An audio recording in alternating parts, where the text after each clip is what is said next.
Mari kita bersuka karena Allah kita yang luar biasa. Oh, hey, hey. Apa yang tak pernah dilihat mata, yang tak pernah didengar telinga,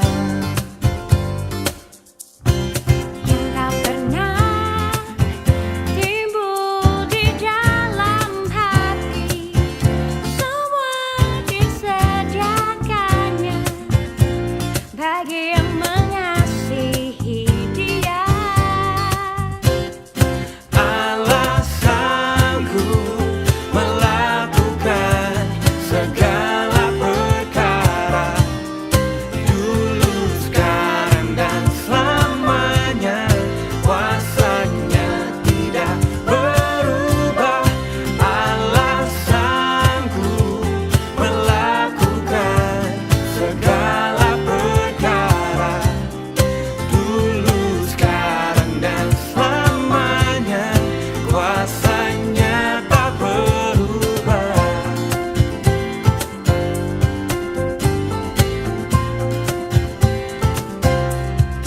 Apa yang tak pernah dilihat mata, yang tak pernah didengar telinga, oh, yang tak pernah timbul di dalam hati, semua disediakannya bagi yang mengasihi Dia. Allah sanggup melakukan segala perkara, dulu, sekarang, dan selamanya. Kuasanya tidak berubah.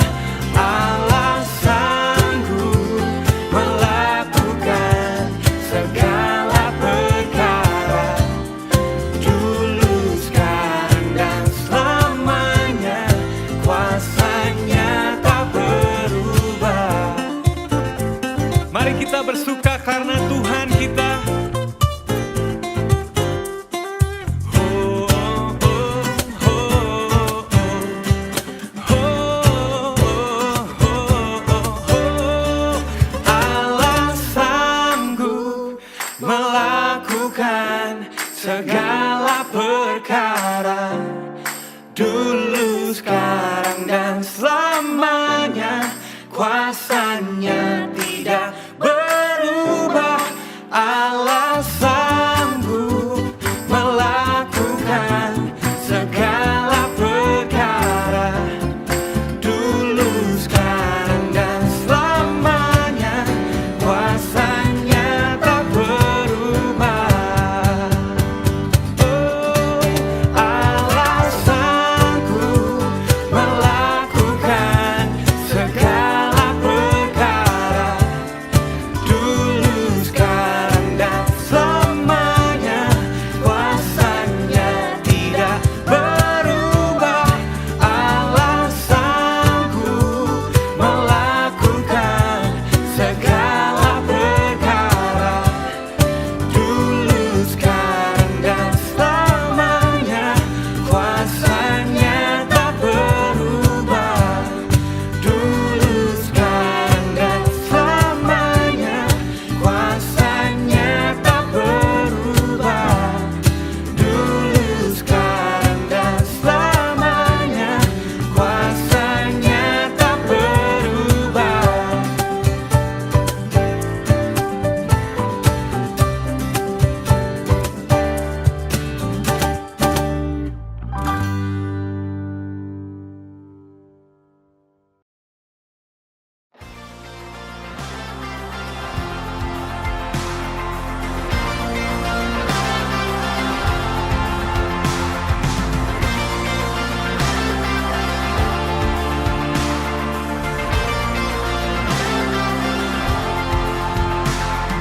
Tuhan kekuatan dan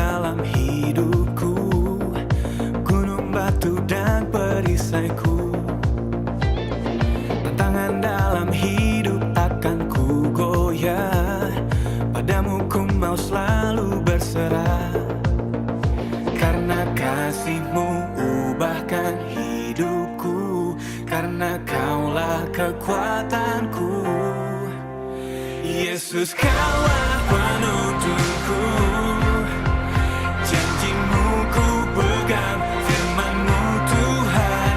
Kaulah Yesus harapan di hidupku, padamu aku percaya.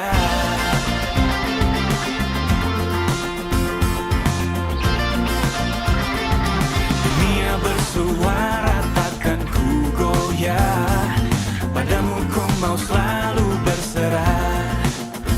Karena kasih-Mu ubahkan hidupku, karena kaulah kekuatanku.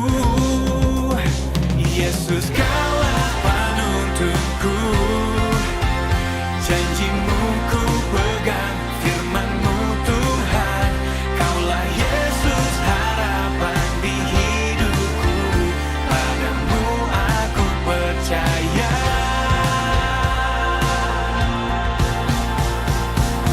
Nama-Mu berkuasa, tak pernah berubah. Ku memuji, jiwaku pun bersorak. Nama-Mu berkuasa, Raja segala raja.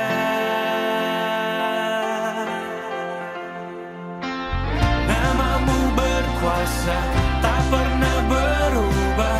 Ku memuji, jiwaku pun bersorak. Nama-Mu berkuasa, Raja segala raja.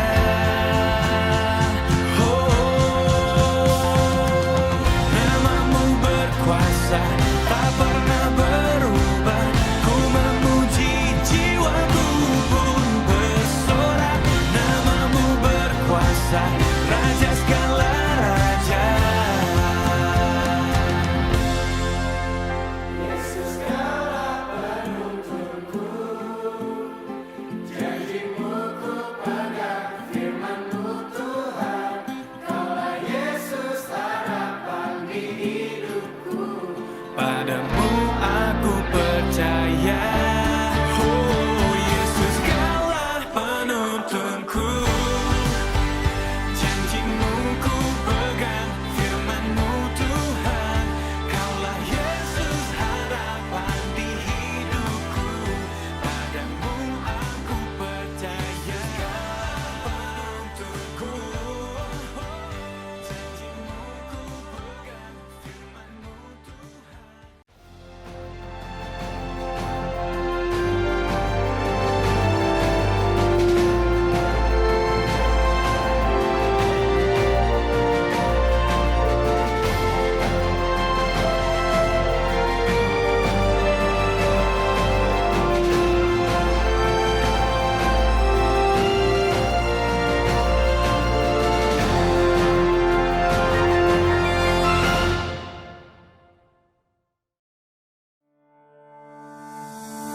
Shalom, selamat pagi Bapak Ibu dan Saudara-saudari terkasih di dalam Kristus. Bagaimana kabar kita semua pagi ini? Saya berharap kita senantiasa berada di dalam perlindungannya dan mengucap syukur kepadanya. Sangat bersyukur pagi ini kita dapat kembali beribadah bersama-sama di channel YouTube GPDI Official Tangerang. Mari kita manfaatkan waktu bulan-bulan yang tersisa di tahun ini untuk kita semakin terkonek lebih dalam lagi dengan Tuhan. Sebelum kita memulai ibadah pagi ini, mari kita persiapkan roti dan anggur karena kita akan mengadakan perjamuan kudus. Dan kita akan mengadakan persembahan kasih untuk pelebaran kerajaan Allah. Persembahan dapat langsung ditransfer ke nomor rekening yang tertera di layar kaca Anda. Dan mari kita siapkan buku catatan untuk mencatat firman Tuhan yang akan dibagikan saat ibadah nanti.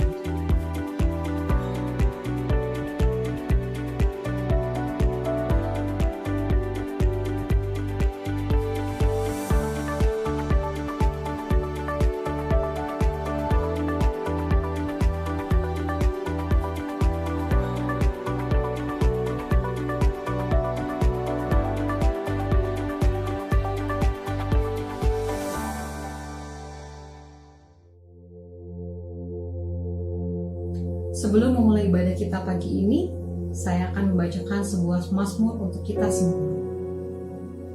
Mazmur 23. Mazmur Daud. Tuhan adalah gembalaku, takkan kekurangan aku. Ia membaringkan aku di padang yang berumput hijau. Ia membimbing aku ke air yang tenang. Ia menyegarkan jiwaku. Ia menuntun aku di jalan yang benar oleh karena nama-Nya. Sekalipun aku berjalan dalam lembah kekelaman, aku tidak takut bahaya, sebab Engkau besertaku. Gadamu dan tongkatmu, itulah yang menghibur aku. Engkau menyediakan hidangan bagiku di hadapan lawanku. Engkau mengurapi kepalaku dengan minyak, pialaku penuh melimpah. Kebajikan dan kemurahan belaka akan mengikuti aku seumur hidupku, dan aku akan diam dalam rumah Tuhan sepanjang masa. Bapak, Ibu, saudara-saudari sekalian, mari kita menyiapkan hati kita untuk memulai ibadah ini.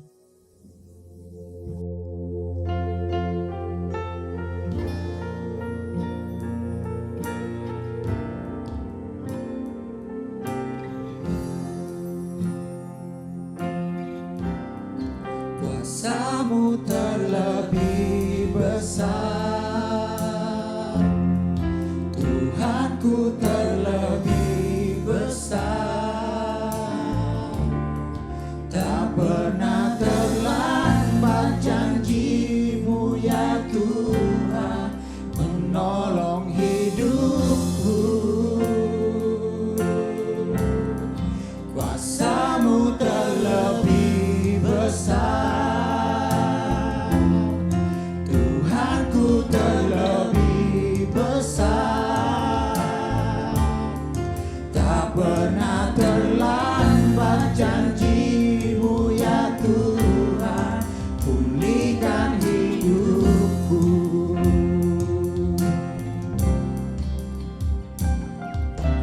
Hanya Kau Tuhan penolongku,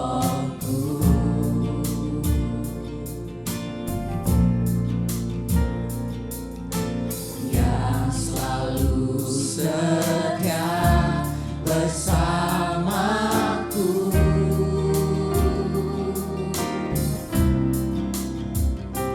Kasih-Mu yang sanggup mengubah kehidupanku. Sungguh ku berserah, sungguh ku percaya. Kuasa-Mu terlebih besar, Tuhanku terlebih besar. Tak pernah terlambat janji-Mu ya Tuhan, menolong hidupku. Kuasa-Mu terlebih besar, Tuhanku terlebih besar. Tak pernah terlambat janji-Mu ya Tuhan, pulihkan hidupku. Hanya Kau Tuhan yang setia, hanya Kau Tuhan penolongku. Kau setia, yang selalu setia bersamaku. Dan kasih-Mu Tuhan, kasih-Mu yang sanggup mengubah kehidupanku. Sungguh ku berserah, sungguh ku percaya. Kuasa-Mu terlebih besar, Kuasa-Mu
Selamat pagi Bapak Ibu, selamat pagi brother sisterku semuanya.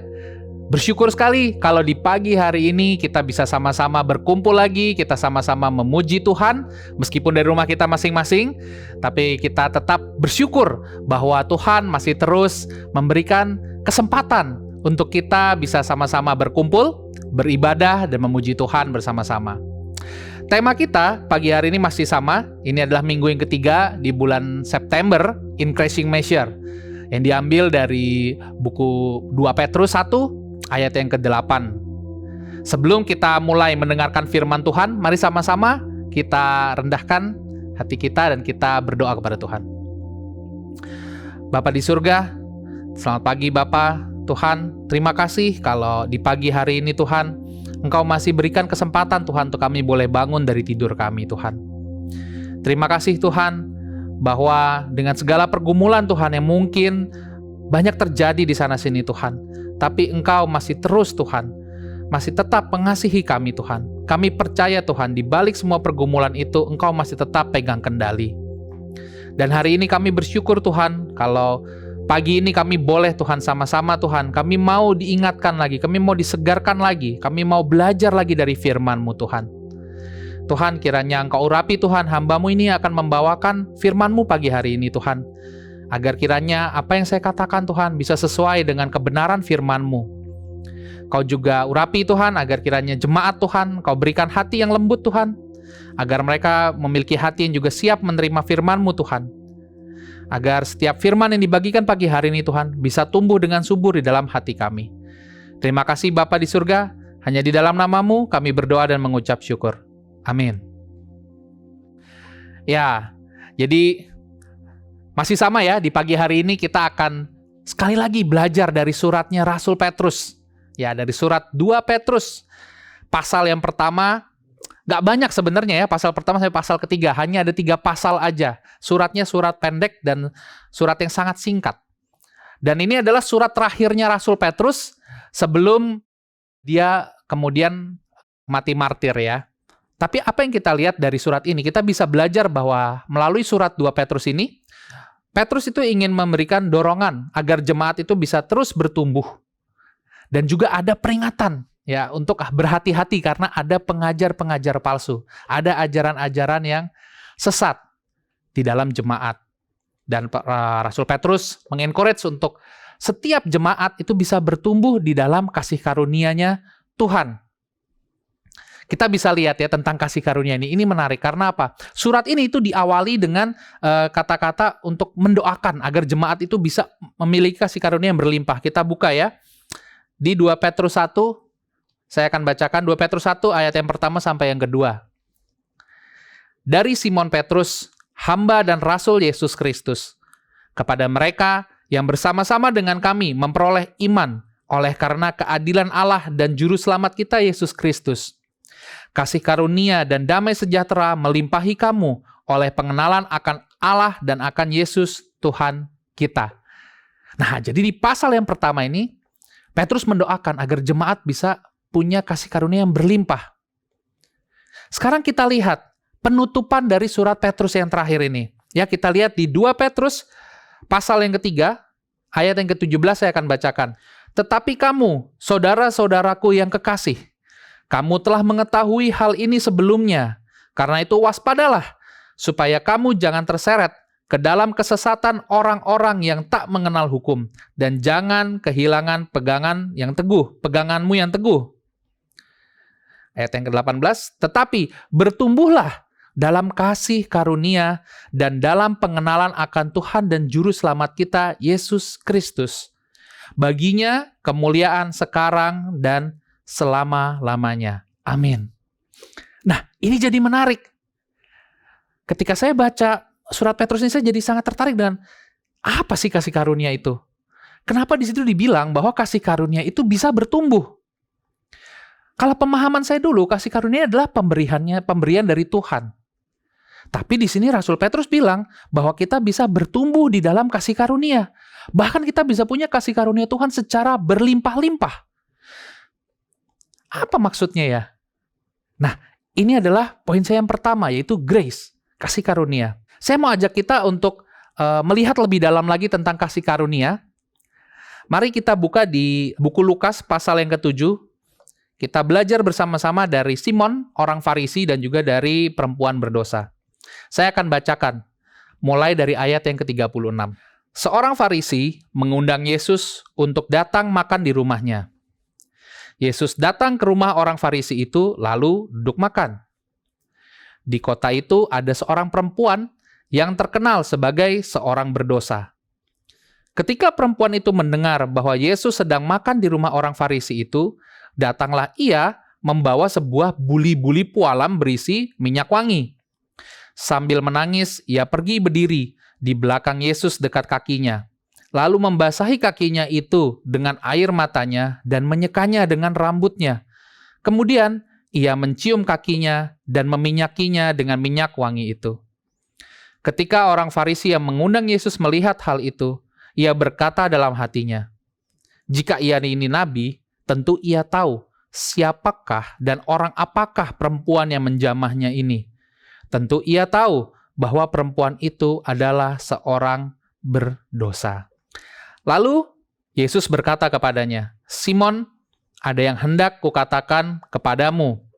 Sahut Simon, "Katakanlah, Guru." Ada 2 orang yang berhutang kepada seorang pelepas uang. Yang seorang berhutang 500 dinar, yang lain 50. Karena mereka tidak sanggup membayar, maka ia menghapuskan hutang kedua orang itu. Siapakah di antara mereka yang akan terlebih mengasihi dia? Jawab Simon, "Aku kira dia yang paling banyak dihapuskan hutangnya." Kata Yesus kepadanya, "Betul pendapatmu itu." Amin. Kita lihat dulu ya, dari perumpamaan tentang 2 orang yang berhutang ini yang Yesus sampaikan kepada Simon. Saya lihat bahwa perumpamaan ini sangat menarik ya. Karena di situ 2 orang yang berhutang ini sebetulnya sama-sama tidak bisa membayar. Sebetulnya, meskipun yang satu hutangnya lebih besar daripada yang lainnya. Yang satu berhutang 500 dinar, yang satunya 50 dinar. Nah, tapi di akhir perumpamaan ini dikatakan bahwa orang yang berhutang 500 dinar itu yang lebih lebih bersyukur ketika hutangnya dihapuskan. Alasannya adalah ya karena dia hutangnya lebih banyak. Tapi yang menarik ya kalau saya pikir sebetulnya kondisinya kan sama aja. Dua-duanya nggak bisa bayar hutang ya. Dua-duanya berhutang dan harus bayar. Tapi dua-duanya nggak bisa bayar hutang. Kenapa orang yang berhutang lebih sedikit pula dalam mengasihi? Mungkin ia merasa karena hutangnya sedikit kecil, jadi tidak terlalu membebani si pelepas uang, si orang yang memberi hutang. Hutangku cuma sedikit lah. Dia kan hartanya banyak. Nggak masalah lah hutang segitu mah saya, kalau saya nggak bayar juga, itu nggak bikin dia jadi miskin lah. Mungkin. Atau mungkin dia justru merasa udah sewajarnya si orang yang memberikan hutang ini itu memberikan keringanan untuk dia. Dia anggap enteng jadinya. Jadi waktu dibilang bahwa hutangmu dihapuskan, dia nggak merasa itu spesial. Dia merasa itu biasa aja. Ya karena buat mungkin si penghutang ini dia pikir, kalau buat dia emang uang segitu mah uang kecil lah. Dia nggak akan kesulitan lah kalau hanya kehilangan uang sebesar itu. Ya kita bisa lihat sikap hatinya sebetulnya yang berbeda ya. Kondisinya sama-sama nggak bisa bayar hutang. Mari kita lanjutkan lagi. Kita lanjutkan dari ayat yang ke-44. Nah, setelah menyampaikan perumpamaan yang tadi, kemudian kita lanjutkan ya ayat 44. Dan sambil berpaling kepada perempuan itu, ia berkata kepada Simon, "Engkau lihat perempuan ini, aku masuk ke rumahmu, namun engkau tidak memberikan aku air untuk membasuh kakiku. Tetapi ia membasahi kakiku dengan air mata dan menyekanya dengan rambutnya. Engkau tidak mencium aku, tetapi sejak aku masuk, ia tiada henti-hentinya mencium kakiku. Engkau tidak meminyaki kepalaku dengan minyak, tetapi ia meminyaki kakiku dengan minyak wangi. Sebab itu aku berkata kepadamu, dosanya yang banyak itu telah diampuni, sebab ia telah banyak berbuat kasih. Tetapi orang yang sedikit diampuni, sedikit juga ia berbuat kasih. Lalu ia berkata kepada perempuan itu, dosamu telah diampuni. Kita bisa lihat ya, sekarang kita coba bandingkan. Kenapa kok bisa demikian? Kita bandingkan. Yang pertama, Yesus itu datang ke rumahnya Simon, orang Farisi ya, memenuhi undangan dari Simon. Nah, si perempuan ini itu mencari dan kemudian dia menghampiri Yesus di rumahnya Simon. Ya, jadi dia ada effort lebih untuk bisa menemukan Yesus. Kemudian kita bisa lihat di situ dikatakan bahwa Simon tidak memberikan air untuk mencuci kaki Yesus, tidak mencium Yesus, tidak meminyaki Yesus dengan minyak, tidak meminyaki kepalanya Yesus dengan minyak. Tetapi perempuan ini mencuci dan menyeka kaki Yesus dengan air matanya dan juga rambutnya. Bahkan ia terus-menerus menciumi kaki Yesus. Kemudian ia meminyaki kaki Yesus dengan minyak wangi. Kalau kita baca ya mulai dari atas lagi, di situ dikatakan bahwa ketika datang dan dia melihat Yesus, perempuan ini datang itu dengan kondisi sudah menangis. Dia sudah menangis yang itu menandakan bahwa ada sesuatu di dalam dirinya yang mungkin ia sesali, ada kesedihan. Ya, ketika ia bisa bertemu Yesus, entah itu kesedihan apa, mungkin ia menyesal, menyadari dan menyesal atas dosa-dosanya selama ini. Kemudian ia datang itu dari arah belakangnya Yesus. Ya, ia datang dari arah belakang Yesus, kemudian ia mencuci, mencium dan meminyaki kaki Yesus. Jadi di sini si perempuan ini ia sadar bahwa dia nggak layak untuk menatap wajahnya Yesus karena dia adalah orang berdosa. Dan perempuan ini nggak minta apa-apa pada Yesus. Dia tidak minta apa-apa, dia nggak bicara apa-apa. Dia hanya ingin diizinkan untuk boleh melayani Yesus. Jadi hatinya tulus. Dan di sini kita bisa katakan bahwa perempuan berdosa ini itu beroleh kasih karunia Tuhan yang besar. Karena apa? Karena pengenalan dia akan Yesus. Saya percaya bahwa perempuan ini bukan tiba-tiba aja dia datang, dia baru dengar tentang Yesus. Saya percaya bahwa kemungkinan besar perempuan ini sudah mendengar pengajaran-pengajaran. Dia mendengar tentang mujizat yang Yesus lakukan. Sehingga ia sampai ke titik di mana bahwa ia tahu bahwa Yesus ini adalah utusannya Tuhan. Dan itulah yang mendorong hatinya sehingga ia ingin datang, ingin bertemu dengan Yesus. Dan ketika ia datang di sini dikatakan oleh Yesus bahwa dosanya diampuni. Ia beroleh kasih karunia. Bahkan kalau kita bandingkan, ia memperoleh kasih karunia yang lebih besar daripada Simon, orang Farisi. Apa yang membedakan? Di sini kita bisa lihat sikap hatinya perempuan ini. Perempuan ini sadar seberapa sucinya Yesus. Perempuan ini sadar seberapa besarnya Yesus. Dan seberapa tidak layaknya dia untuk bisa bertemu dengan Yesus. Sementara Simon, mungkin karena selama ini dia tidak merasa melakukan dosa yang berlebihan. Mungkin dia pikir ya biasa-biasa aja.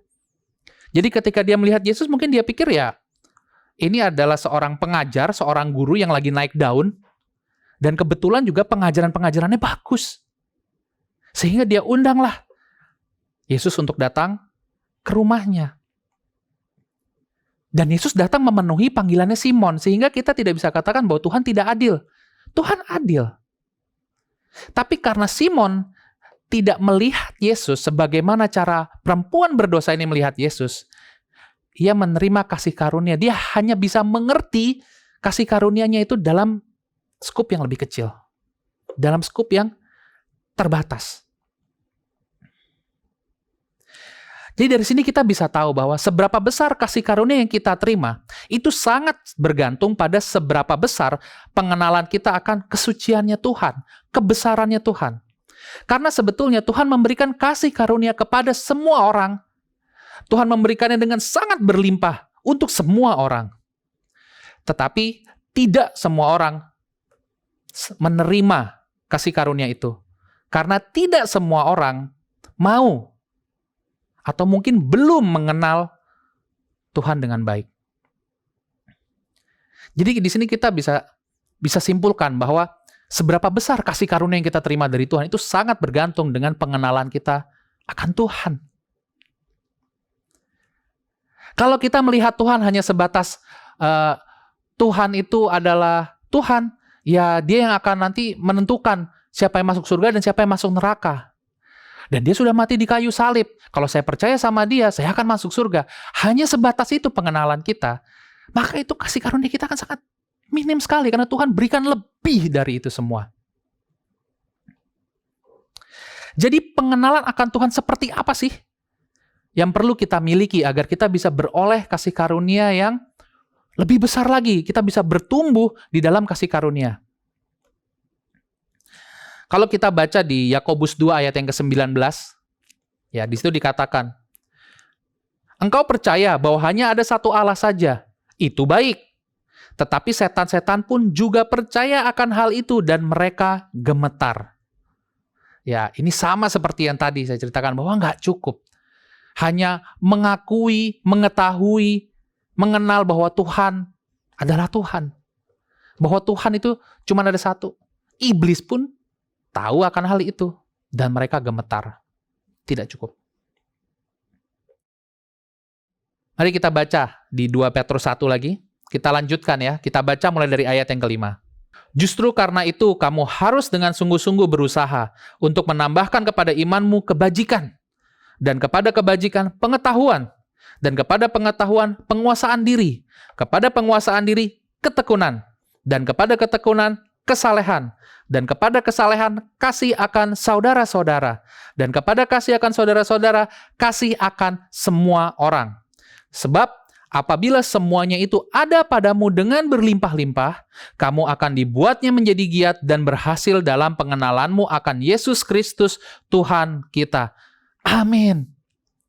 Jadi ternyata di sini Petrus bahkan menjelaskan bagaimana supaya kita bisa berhasil di dalam pengenalan kita akan Yesus Kristus, yang tentunya akan membuat kasih karunia kita bisa bertumbuh.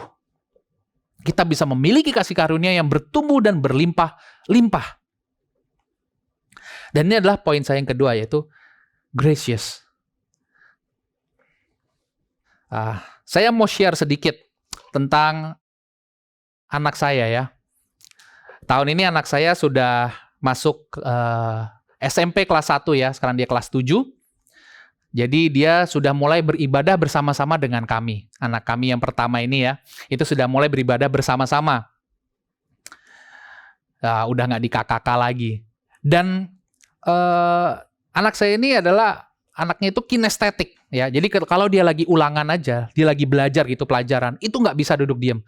Dia akan keliling rumah lari-lari gitu ya. Kadang dia sambil lompat-lompat. Itu baru dia bisa lebih bagus dalam belajar. Tapi kalau disuruh duduk diam, konsentrasi, nggak bisa. Sulit buat dia untuk bisa seperti itu. Dan itu juga yang terjadi ketika kami beribadah bersama. Dan ini menjadi pergumulan saya setiap hari Minggu, setiap ibadah harus bareng sama dia. Karena dia sambil salto-salto. Dia salto di kasur, dia lari sini, lari sana, lompat sini, lompat sana. Sulit banget saya untuk jadi bisa fokus dengan firman yang dibagikan. Saya mau mencatat itu jadi, saya terganggu sekali. Tapi saya mengerti bahwa memang anak saya ini, saya tidak mendidik dia dengan benar dari waktu dia masih kecil. Dia kenal Tuhan baru-baru belakangan ini, dan itu pun konsepnya masih sangat abstrak buat dia. Sehingga tentunya duduk, ya ketika ibadah disuruh duduk diem dan memperhatikan ke layar YouTube, itu nggak mudah buat dia. Meskipun hanya mungkin sekitar 30 menit sampai 40 menit. Atau cuman 1 jam, itu nggak mudah buat dia. Dia nggak betah disuruh duduk diam. Dan di situ saya tahu bahwa saya nggak bisa expect dia untuk bisa seperti yang orang tuanya lakukan, memperhatikan firman Tuhan yang dibagikan, kemudian mencatat dan kemudian menceritakan kembali apa yang dipelajari dari lesson tadi. Karena untuk duduk diam aja susah, susah banget. Dan saya tahu bahwa ketika dia bisa duduk diam selama 1 jam aja, paling ya 5 kali aja dia lompat lah selama 1 jam itu udah bagus banget. Itu udah bagus banget. Saya sudah anggap itu sebagai satu ketaatan untuk anak saya. Tapi saya belajar dari kejadian anak saya ini. betul bahwa memang kita harus lewat step-step ya untuk kita bisa bertumbuh. Kita nggak bisa langsung tiba-tiba mengasihi Tuhan. Tiba-tiba kita kenal Tuhan. Tiba-tiba kita semangat di dalam Tuhan. Nggak bisa. Pasti ada step-stepnya. Dan itulah yang terjadi dengan anak saya Axel. Step yang pertama yang dia harus lalui adalah dia belajar untuk taat. Hari Minggu itu bangun pagi untuk ibadah. Duduk diem, ikut ibadah sampai selesai. Saya nggak bisa berharap dia ikut nyanyi pujiannya.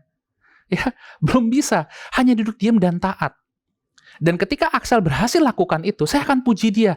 Axel hebat. Kamu bisa bertahan hari ini. Hari Minggu ini kamu bisa bertahan. Kamu hebat. Tapi bayangkan, kalau 20 tahun dari sekarang, Axel masih seperti itu. Dia masih nggak bisa duduk diam. Dia masih lompat sana-sini.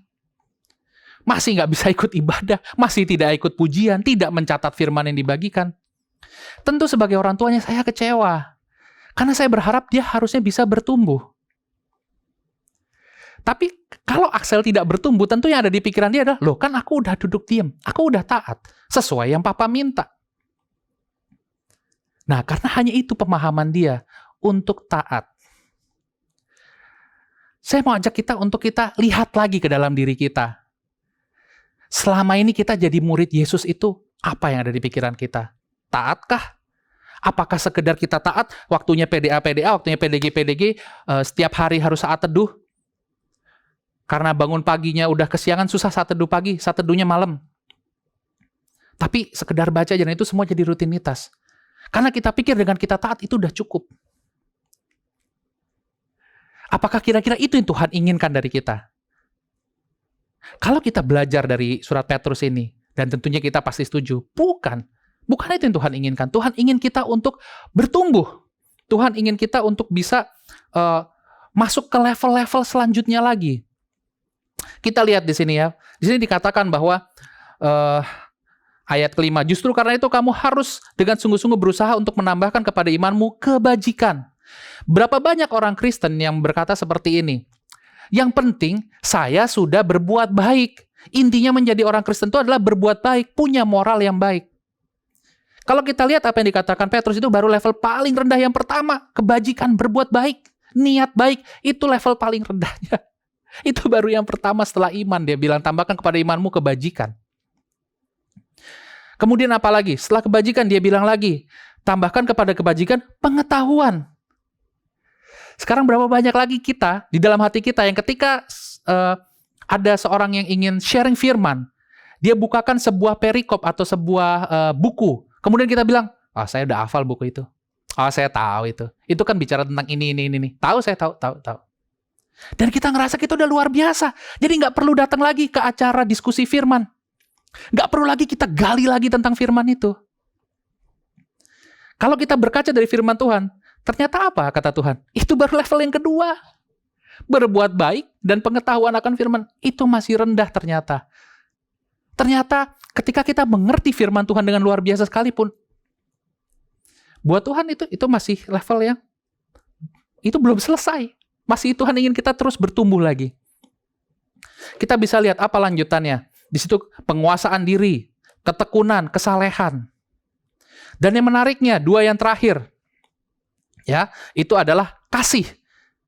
Yang pertama kasih kepada saudara-saudara, dan yang terakhir itu adalah kasihnya Tuhan, agape. Jadi ternyata pertumbuhan iman yang dijabarkan di sini oleh Petrus gitu ya. Itu adalah tujuan akhirnya, itu adalah supaya kita bisa punya agape, kasihnya Tuhan. Kita bisa punya bisa memiliki kasih akan semua orang. Bukan lagi kasih terhadap saudara-saudara, tapi kepada semua orang, bahkan musuh kita sekalipun. Jadi, pertumbuhan iman yang benar itu akan membuat kita memiliki agape, bukan menjadikan kita seorang Kristen yang fanatik. Oh, saya dari gereja ini, saya Kristen dari kecil, saya udah baca Alkitab dari kecil. Nggak ada kebenaran yang lain selain dari Alkitab. Tapi dilakukan juga enggak.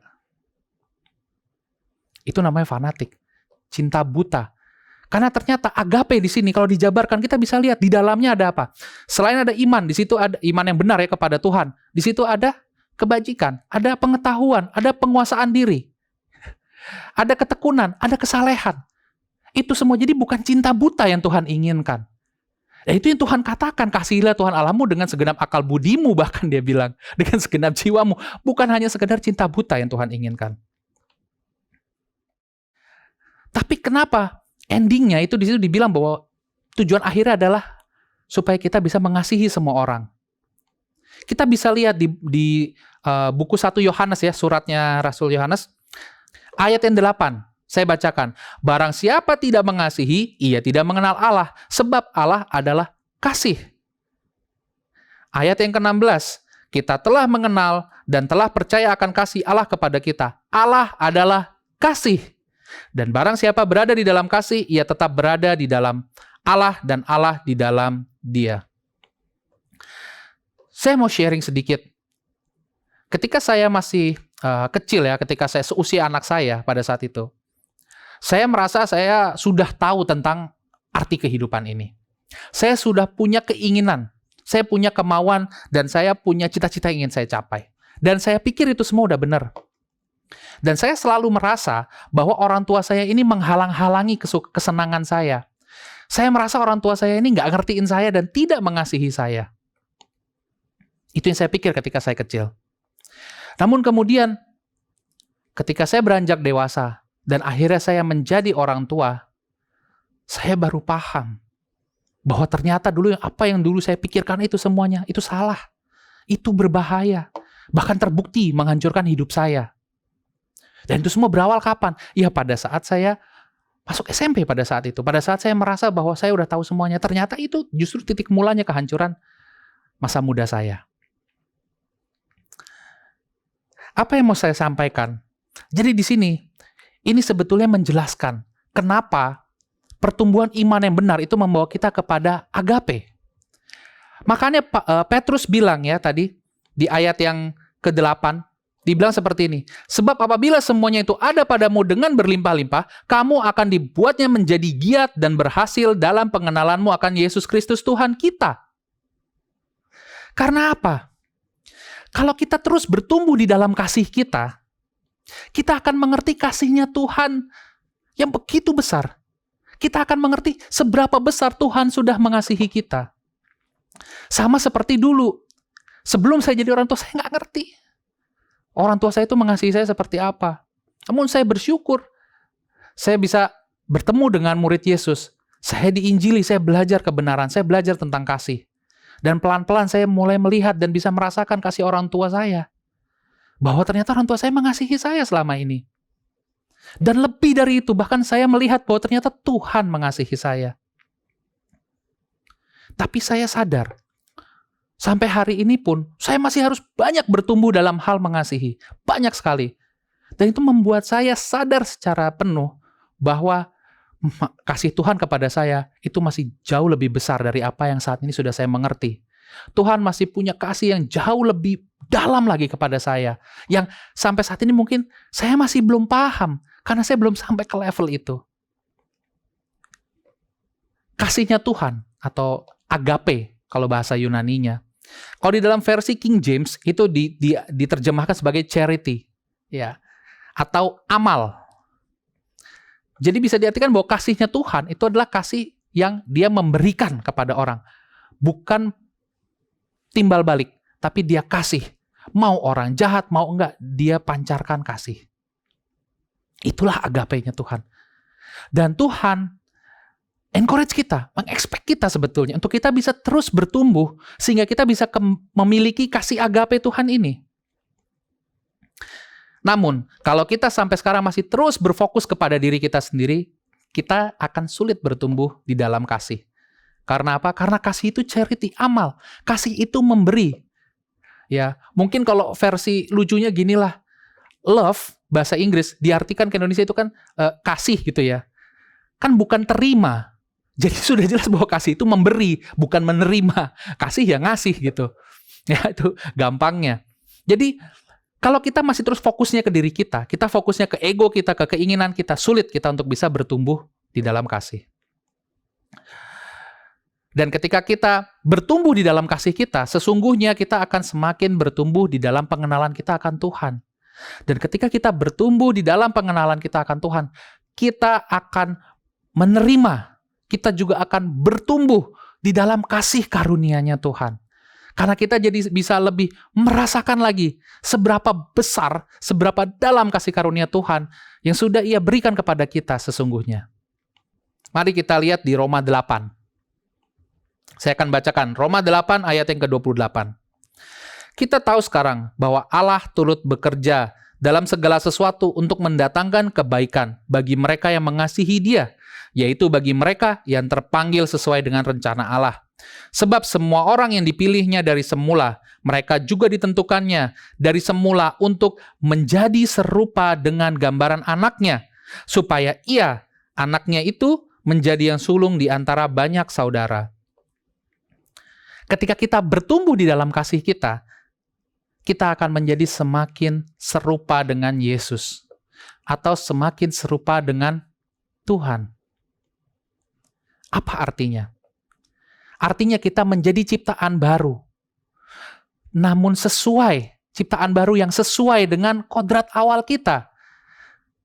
Kalau kita ingat di kitab Kejadian, penciptaan manusia, Kejadian 1 ayat 26 sampai 27. Di situ dikatakan bahwa manusia diciptakan serupa dan segambar dengan Allah itu sendiri. Namun karena dosa, gambar Allah ini rusak.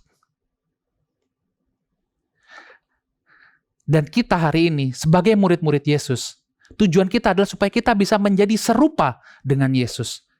Supaya kita bisa kembali lagi ke kodrat awal kita yang awal. Yang aslinya, bagaimana sebetulnya Tuhan itu menciptakan kita. Serupa dengan wajahnya. Serupa dengan gambarnya.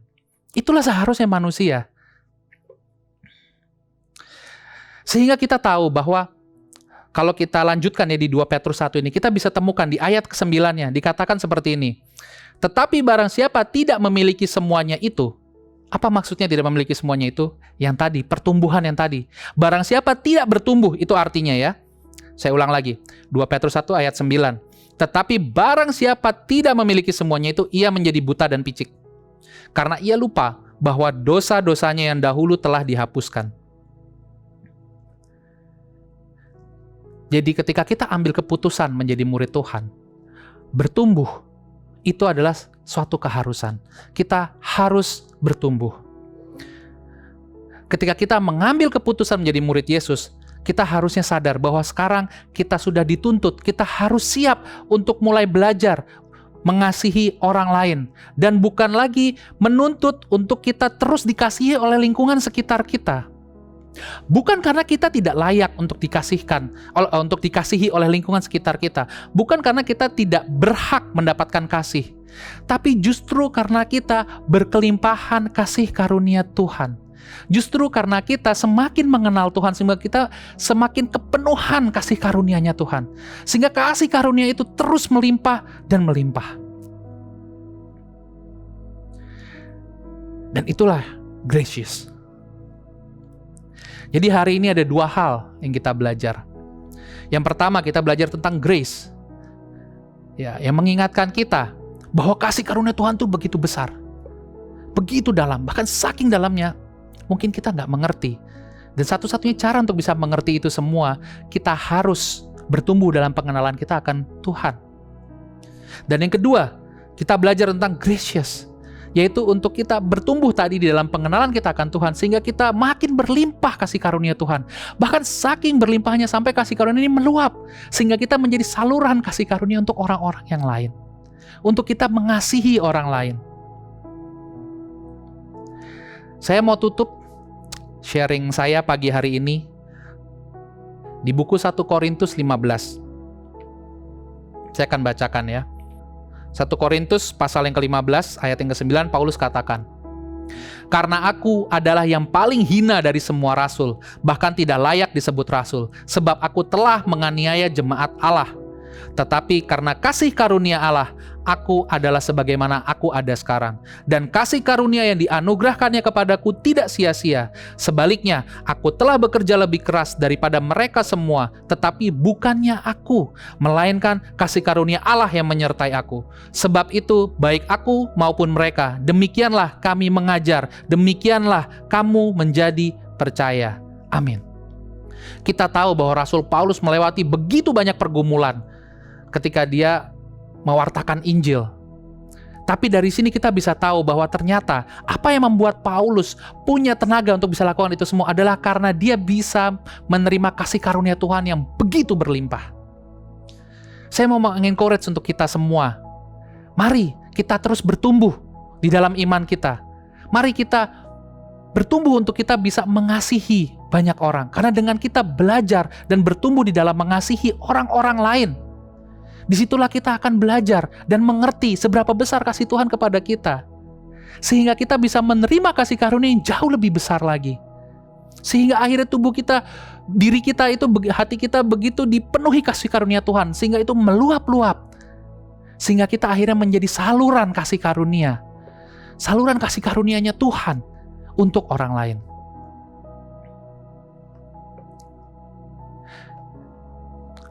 Semoga firman Tuhan yang saya bagikan pagi hari ini bisa membantu kita untuk kita bisa lebih semangat lagi hidup sebagai murid-muridnya. Amin. Jemaat, sekarang saya akan memimpin kita semua di dalam komuni. Mari kita siapkan roti dan anggur di rumah kita masing-masing.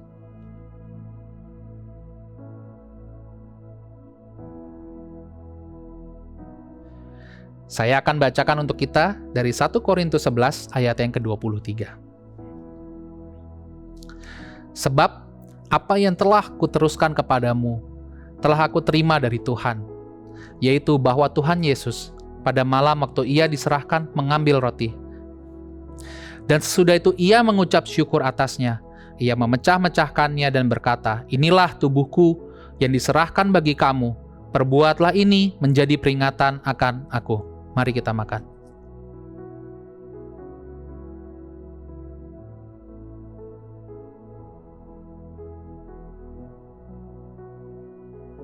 Kita siapkan cawan kita.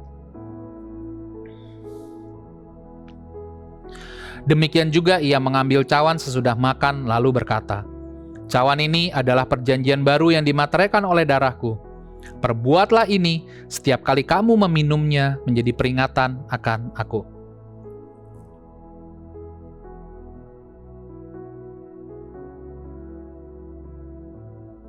Sebab setiap kali kamu makan roti ini dan minum cawan ini, kamu memberitakan kematian Tuhan sampai ia datang. Jemaat, mari kita satukan hati, kita berdoa. Bapa di surga, Tuhan, terima kasih Tuhan untuk firman-Mu yang begitu luar biasa di pagi hari ini Tuhan. Terima kasih Tuhan, kalau pagi hari ini Tuhan, Engkau mengingatkan kami Tuhan akan seberapa besarnya kasih karunia-Mu Tuhan. Bahwa begitu banyak Tuhan, kasih karunia-Mu yang mungkin kami belum pahami Tuhan. Kami diingatkan lagi Tuhan, untuk kami tidak berfokus pada diri kami sendiri. Tapi justru Tuhan, kami berfokus untuk bisa terus bertumbuh di dalam kasih kami Tuhan. Sehingga kami bisa terus mengasihi begitu banyak orang Tuhan. Karena hanya dengan demikianlah Tuhan, kami bisa terus bertumbuh di dalam pengenalan kami akan Engkau. Dan itu akan membantu kami Tuhan, untuk kami juga semakin sadar Tuhan, seberapa besarnya Engkau, seberapa Engkau mengasihi kami Tuhan. Kami mohon maaf Tuhan kalau selama ini Tuhan, mungkin pertobatan kami belum sempurna Tuhan. Karena pertobatan kami belum membawa kami menjadi pribadi yang penuh kasih Tuhan. Mungkin pertobatan kami justru hanya sekedar berhenti berbuat dosa. Hanya sibuk untuk menghindar dari dosa. Padahal lebih daripada itu Tuhan, Engkau ingin Tuhan, untuk kami bisa kembali kepada kodrat kami yang mula-mula Tuhan. Untuk kami bisa menjadi serupa dengan Engkau. Seperti sebagaimana waktu kami mula-mula diciptakan. Kami mau berdoa Tuhan, agar kiranya mulai hari ini Tuhan, Engkau berkati hati kami Tuhan. Berikan kami kekuatan Tuhan, untuk kami berani keluar dari comfort zone Tuhan. Untuk kami berani keluar dari kedagingan kami Tuhan. Sehingga kami bisa terus bertumbuh Tuhan di dalam iman kami. Sehingga kami bisa terus Tuhan bertumbuh di dalam kasih kami Tuhan. Kami pun mau berdoa Tuhan, untuk persembahan Tuhan. Persembahan kasih yang akan kami berikan Tuhan. Agar kiranya Engkau memberkati Tuhan persembahan ini, agar persembahan ini bisa bermanfaat dan berguna untuk orang-orang yang membutuhkan Tuhan. Dan juga untuk perluasan kerajaan-Mu. Berkati juga tangan-tangan yang memberikan Tuhan, agar kiranya Engkau tambahkan kasih dan damai sukacitamu di dalam hati mereka. Terima kasih Bapa di surga, hanya di dalam nama Putramu Tuhan kami Yesus Kristus, kami berdoa dan mengucap syukur. Amin. Firman Tuhan yang sangat luar biasa hari ini, kita sangat bersyukur dan terpujilah nama Tuhan atas firman-Nya yang luar biasa. Kita akan menaikkan pujian ini dengan semangat dan luar biasa. Wow, wow. Come on.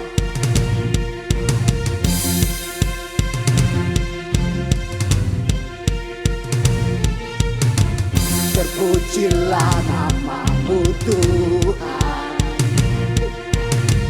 kuat dan penuh kemuliaan. Satu suara kami nyatakan, kebesaran-Mu tetap selamanya. Terpujilah nama-Mu, terpujilah nama-Mu Tuhan, ajaib dan penuh keagungan. Satu hati kami nyatakan, kerajaan-Mu kekal selamanya. Oh, oh, oh, oh, oh, Engkaulah Raja atas dunia, yang menghancurkan kutub dan membebaskan jiwa. Kami bersorak berkepungan, Tuhan percaya dan memerintah untuk selamanya. Terpujilah nama-Mu Tuhan.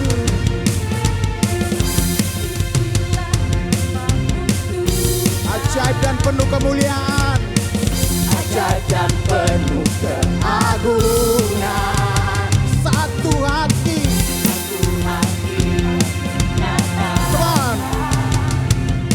kerajaan-Mu kekal selamanya. Oh, oh, oh, oh, oh, Engkaulah Raja atas dunia, yang menghancurkan kutub dan membebaskan jiwa. Kami bersorak bertepuk tangan,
keselamatan. Kau berikan aku rasa aman, kau dengar teriakanku, kau datang sembuhkanku, kau sumber dari segalanya. Nyanyikanlah mazmur bagi Tuhan, hai orang-orang yang dikasihinya, bersembah